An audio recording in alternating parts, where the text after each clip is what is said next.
partir justement de mon adolescence, justement, c'est là où justement tout a basculé dans ma vie.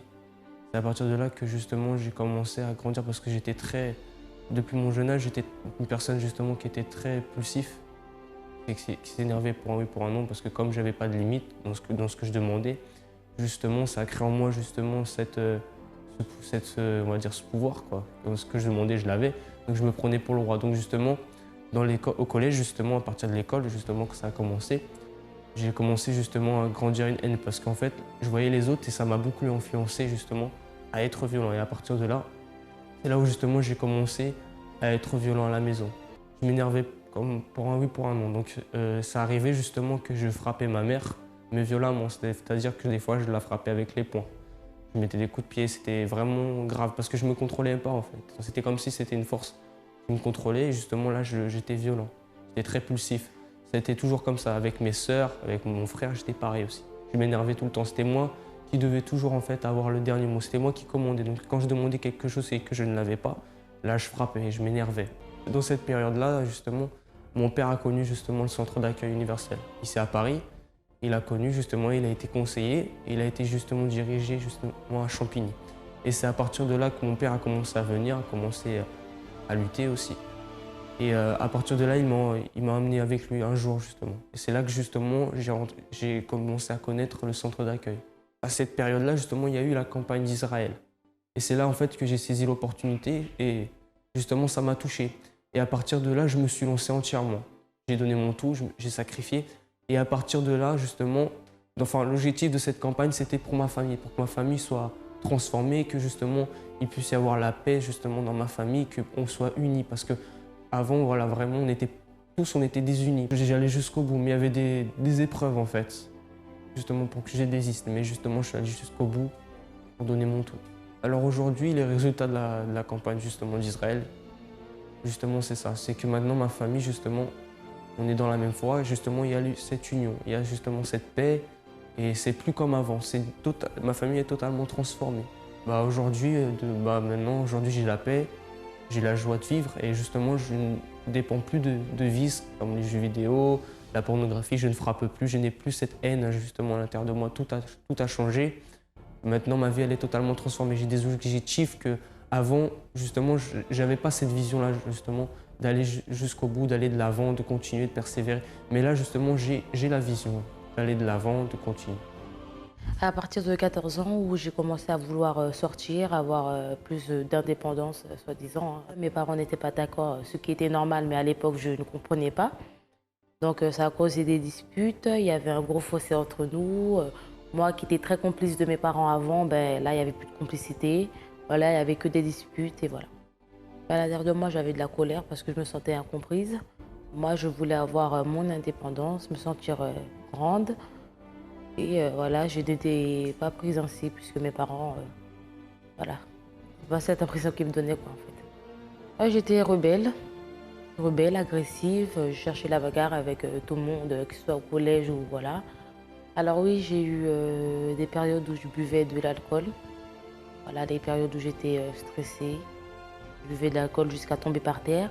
Ou sinon, j'ai commencé aussi à fumer. Quelques années un petit peu plus tard, j'ai connu un autre homme. À partir du moment où je suis tombée enceinte, j'ai arrêté mes études. Il n'y avait plus d'entente, même pendant la grossesse, on se bagarrait. Et voilà, des bagarres qui pouvaient aller jusqu'au sang. Parce que des fois, on cachait des objets. Alors, je suis arrivée au centre d'accueil, j'étais désespérée.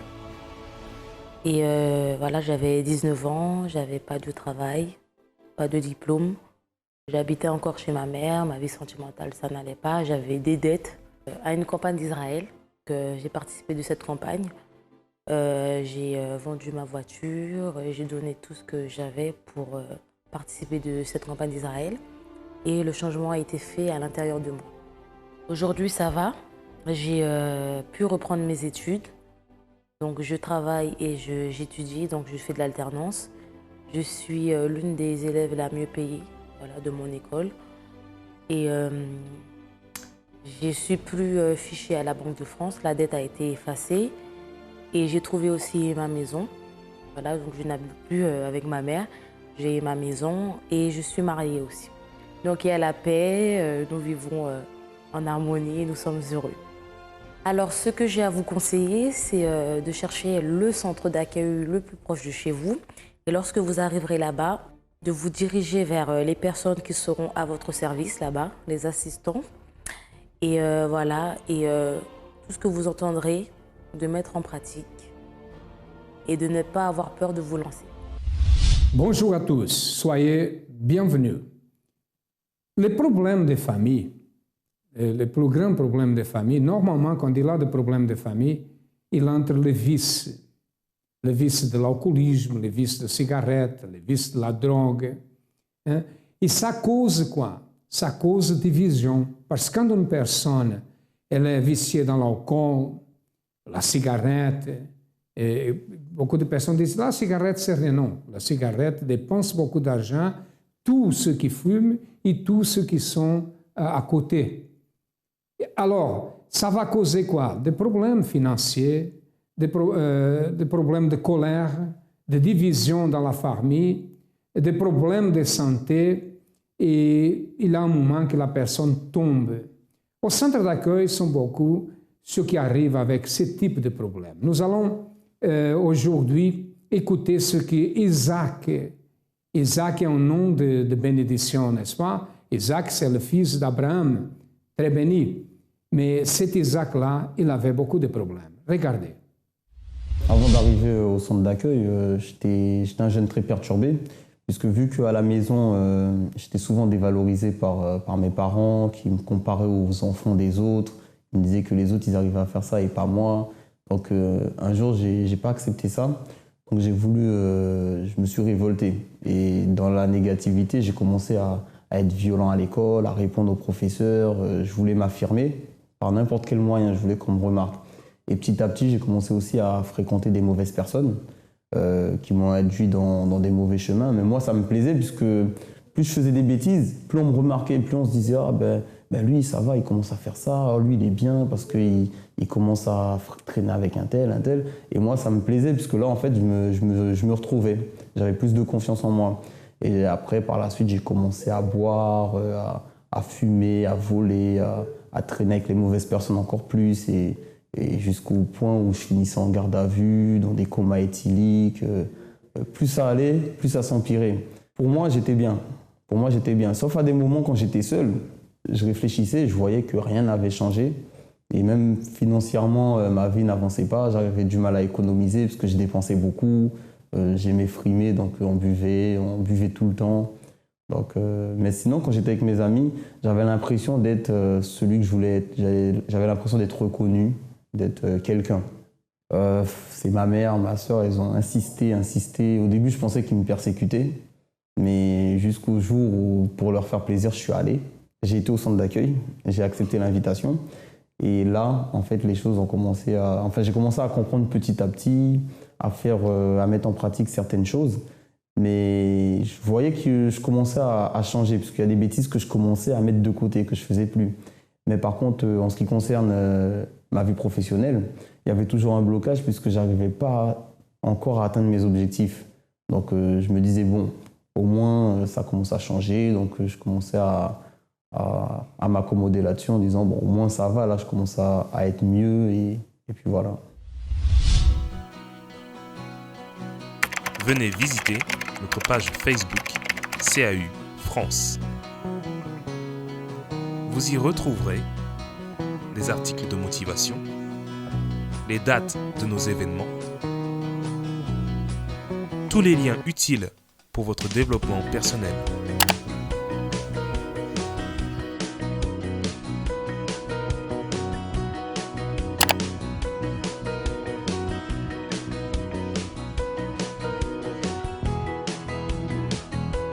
Centre d'accueil, parce que nous croyons en vous comme personne. Qui était Isaac? Isaac était une personne viciée dans l'alcool, dans la cigarette, colérique, avait des problèmes de famille, de mauvaise compagnie, sa vie professionnelle ne marchait pas, sa vie était en chaos. Un jour, il a trouvé le centre d'accueil. C'est pour cela qu'il est ici, pour rendre témoignage. Et je profite de ce moment pour vous dire que si vous avez quelqu'un dans votre famille ou vous-même, vous avez ce type de problème ou d'autres, sachez que nous sommes là pour vous aider. Regardez ce qui s'est passé dans la vie d'Isaac après qu'il a connu le centre d'accueil. Après, une fois arrivé au centre d'accueil, j'ai commencé à comprendre comment ça se passait, les démarches que moi aussi je devais faire, parce qu'on doit faire notre part. Donc j'ai commencé à faire en premier des propos pour ma vie spirituelle, parce que comme j'étais très nerveux et très rancunier, donc j'avais beaucoup de personnes à pardonner. Il y a des choses que je ne pouvais pas imaginer que je devais pardonner à certaines personnes. Donc quand j'ai compris ça, j'ai dû faire des propos, des jeûnes de Daniel, parce que ça m'a permis de me concentrer à 100% sur les choses de Dieu, des campagnes d'Israël pour ma vie spirituelle, pour pouvoir pardonner par exemple, ou même pouvoir accepter les autres autour de moi. J'ai dû faire un combat sur moi-même pour pouvoir accepter en fait les autres comme ils sont. Parce que j'avais quelque chose, c'est que je me sentais supérieur à beaucoup de personnes et je pouvais même pas parler avec n'importe qui parce que soit je les voyais trop inférieurs à moi. Donc j'ai dû faire, j'ai suivi les propos, j'ai été le vendredi faire la délivrance puisque j'étais tellement nerveux, j'avais beaucoup de violence en moi, de la haine et il fallait que je pardonne mes parents, certaines personnes qui m'ont trahi et puis voilà, j'ai dû faire un combat sur moi vis-à-vis de ça.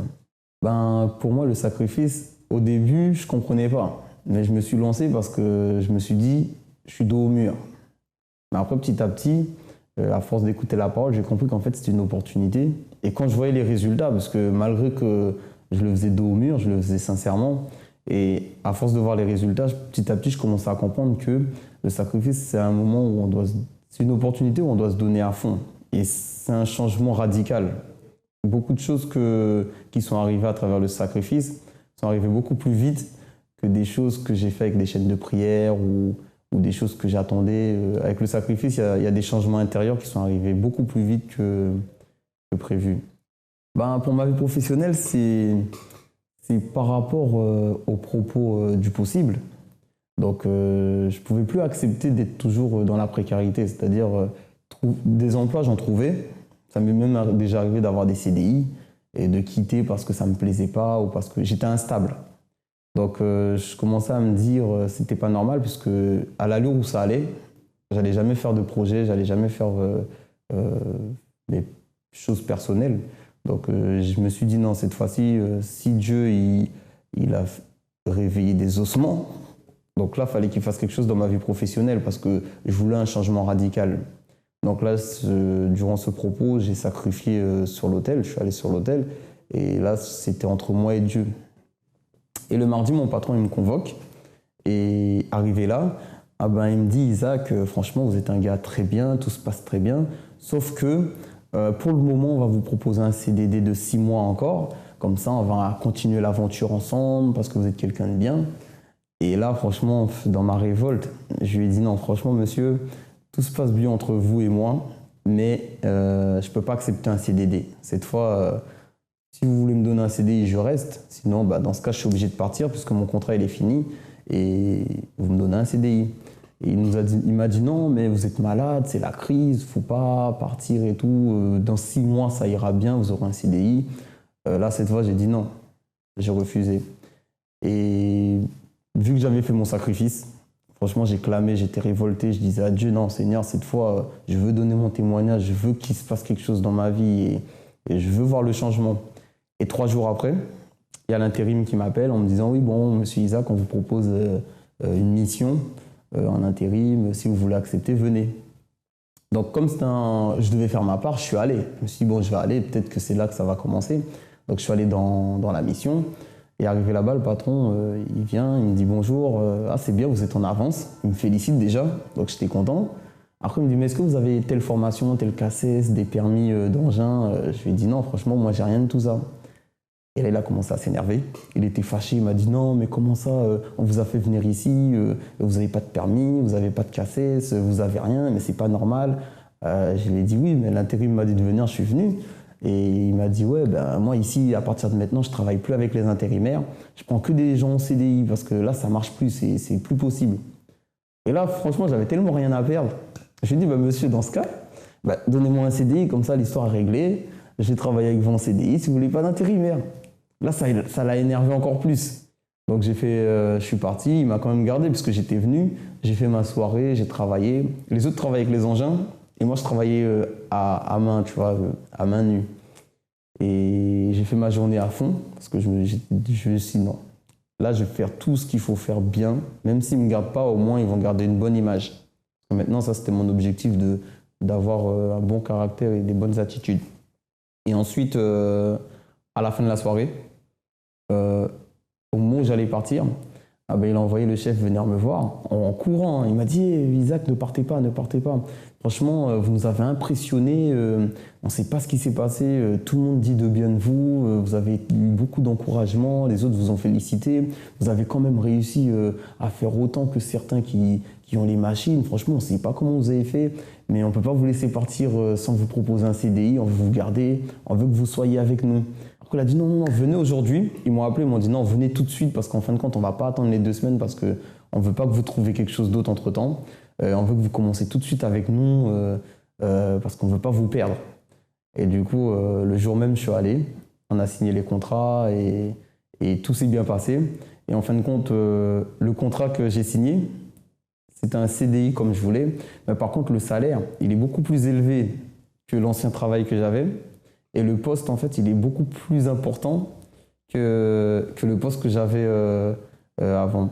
Donc, à travers le sacrifice, Dieu m'a donné ce que je voulais, mais à sa façon. Et maintenant, financièrement, je commence à reconstruire les nouvelles bases pour mes projets. Le centre d'accueil, pour moi, c'est comment dire, un lieu d'apprentissage, de transformation. C'est aussi une famille.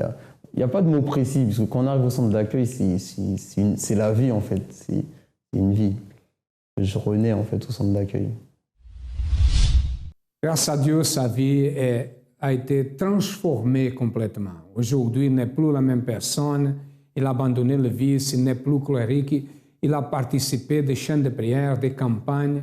Et aujourd'hui, nous pouvons voir un changement complet dans sa vie. Ce sont des millions de personnes dans le monde qui ont été déjà transformées, guéries, délivrées du suicide, des vices, guéries de maladies, de vies transformées, de familles transformées. Beaucoup de personnes. Et maintenant, peut-être, c'est le moment pour vous. Si ça se passe dans la vie des autres personnes, peut se passer dans votre vie. Mais il faut que vous avancez. Il faut que vous preniez une décision. Nous sommes là pour vous aider. Nous allons maintenant voir le témoignage de M. Armand. M. Armand a participé de la campagne d'Israël. Regardez ce qui s'est passé. Il y avait l'amour qui existait, qui rôdait notre famille. C'est-à-dire que tous les ans, je perdais un proche, un frère ou une sœur, ou un neveu de la famille. Tous les ans. Et j'avais la peur au ventre et je me disais, ça peut être mon tour. Quand j'ai déménagé à Villejuif, je disais à ma femme que vraiment j'ai envie de servir Dieu, de chercher une église, parce que là où je priais, c'est trop loin maintenant, à Saint-Denis. Il faut que je trouve un endroit pour prier. Et ma femme m'a dit, non, il y a une église juste à côté de chez nous, ici à Villejuif, va regarder. Et là, je suis allé voir, j'ai vu les centres d'accueil, je suis rentré dedans. Et vraiment, j'étais content. Je suis rentré le soir à la maison, j'ai dit à ma femme, mais l'église a duré moins de 2 heures, mais c'était objectif. Je suis content, il faut que je reste là. Par rapport à ma vie professionnelle, je n'avais pas de papiers.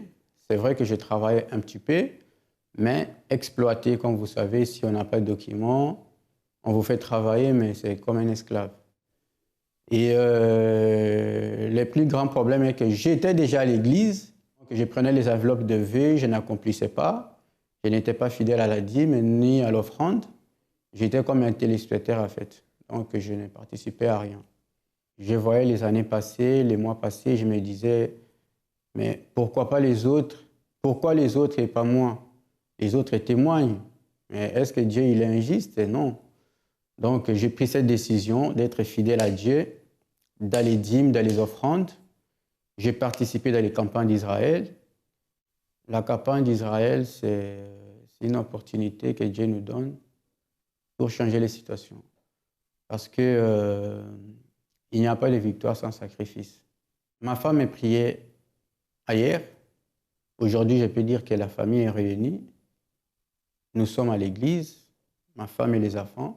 Même au pays, je vous disais tout à l'heure que par rapport aux situations qui s'est passées dans la famille, tout va bien. Et ma vie professionnelle, j'ai eu les papiers, j'ai eu une formation. Et au mois de décembre, quand on a fait la campagne de Mirail de Jéricho, donc la première semaine, quand j'ai pris l'enveloppe, j'ai rencontré un ami. Au bout de 2 jours, la personne me rappelle et il me dit, je te donne telle adresse, allez-y avec tel document. Il y a quelqu'un qui va te recevoir demain, à 10h. Je suis allé et la personne m'attendait. Après, il m'a dit, je pense que la personne qui vous a envoyé ne peut pas m'envoyer la mauvaise personne. Tout de suite, il m'a fait signer un CDI, alors que j'ai manqué même des papiers à fournir. C'est là que j'ai compris que je n'étais pas seul, Dieu était avec moi. Comme je disais au début, il n'y a pas de victoire sans sacrifice. Donc ne soyez pas à l'église comme des téléspectateurs. Donc il faut participer à tout ce qui se passe à l'église. La paix, l'amour, l'entente, la complicité. L'union a disparu de votre foyer. Venez participer de notre réunion pour la bénédiction familiale. Nous allons vous enseigner et vous montrer à travers la prière comment agir afin que votre famille retrouve l'harmonie. Nous vous attendons dans notre siège au 254 rue du Faubourg Saint-Martin ou dans le centre d'accueil le plus proche de chez vous, tous les jeudis à 7h, 10h, midi, 15h et 20h. Plus d'informations sur notre ligne Ami 24h ou sur notre site internet www.centredaccueil.net. Centre d'accueil, nous croyons en vous comme personne. Bon, et nous arrivons à la fin de cette émission. Nous sommes situés, notre siège de centre d'accueil est situé au 254 de la rue du Faubourg Saint-Martin à Paris, au 10e arrondissement. Comme vous le savez, nous avons d'autres centres d'accueil. Si vraiment vous avez besoin de notre aide, nous sommes là pour vous aider et nous vous attendons. Croyez, avancez et votre vie va changer. À demain et que Dieu vous bénisse à tous abondamment.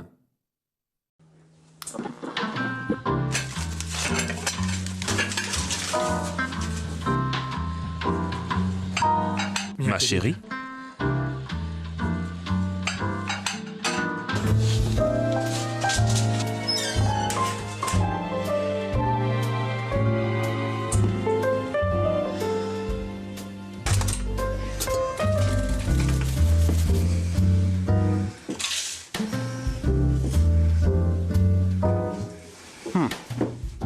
Sa mère ne lui a-t-elle jamais appris à laver son linge correctement ?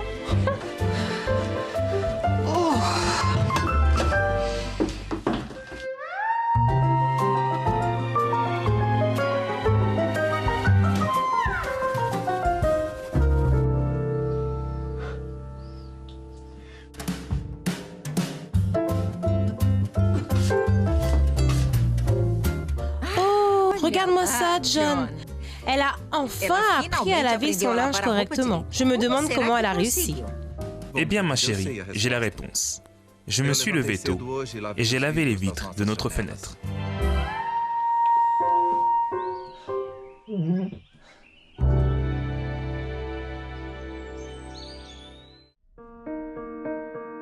Sommes-nous en train de regarder les choses à travers des vitres qui ont besoin d'être lavées ? Nous faisons des jugements sans connaître tous les faits. Le Seigneur a dit : « Pourquoi vois-tu la paille qui est dans l'œil de ton frère et n'aperçois-tu pas la poutre qui est dans ton œil ? » Autrement dit, pourquoi vois-tu ce que tu considères comme le linge sale de ton prochain, mais tu ne perçois pas les saletés sur la vitre de ta maison ? On ne peut pas connaître le cœur, les intentions ou les conditions d'une autre personne. Et de même, dire ou faire quelque chose que nous considérons comme un sujet de critique. C'est pour cela qu'existe ce commandement. Ne jugeons pas.